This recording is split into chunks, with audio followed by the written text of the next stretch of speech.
Okay, welcome back. We are at part 2 of engine failures on takeoff. Now, people often ask me what is the most dangerous part of the flight, of any flight, and in my opinion, I would say the takeoff is the most dangerous part. That's when your life is at most danger. Now, when you're flying a Cessna 172 like this at the flying school, they'll teach you to climb out at 70 knots. So you're looking on your airspeed indicator, you're climbing at 70 knots, okay? In the first 300 feet, you have an engine failure at that point. You don't have any altitude and you don't have any airspeed to speak of to do anything about it, which is why your flying instructor would always tell you to lower the nose and land ahead. Do not even attempt to turn round and land back on the runway behind you. So you've got two things: speed, and the other,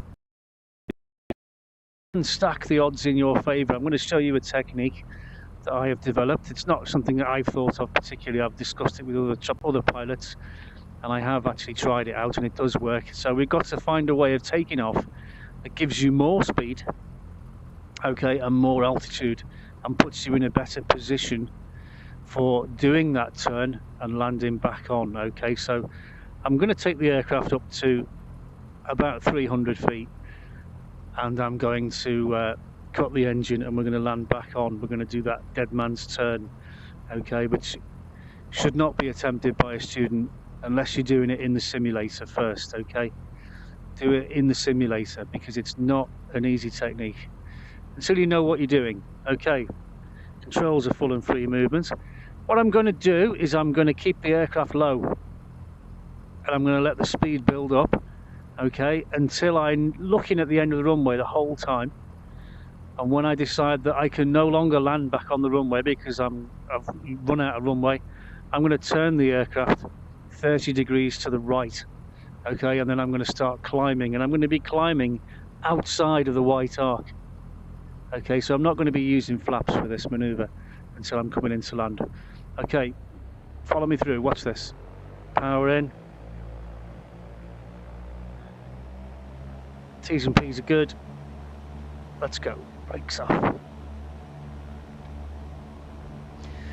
Wind today, we've got 10 degrees from the left.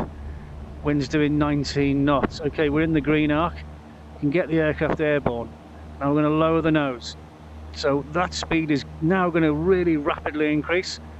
And I'm looking at the end of the runway. Can I still land? Yes. Can I still land? Yes. Can I still land? Yes. Can I still land? Probably not, actually. I'm probably going to go off the end of the runway and through the fence. Okay, 30 degrees to the left. And we're now going to trade that speed for altitude. There's 300 knots. Engine has failed. Okay, nose down.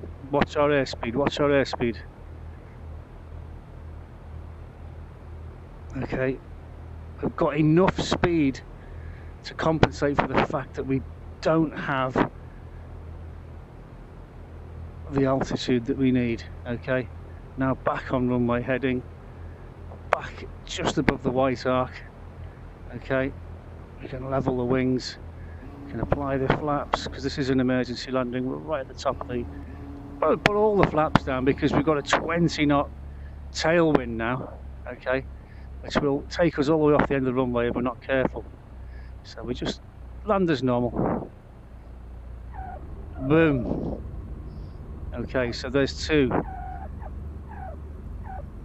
good ideas. More airspeed for takeoff, okay, and the 30-degree turn combination. Now, what I'm going to demonstrate is the dead man's turn, as a student pilot would have it, flying at 70 knots at 300 feet, and we're going to attempt the dead man's turn. Okay, now I'm obviously more experienced pilot than a student, but there's a very good chance that even I won't even make it. Okay, I might, but the one thing that happens when we turn the aircraft and we bank the aircraft and we start pulling back on the stick is we lose airspeed straight away and we lose height. Thanks for watching.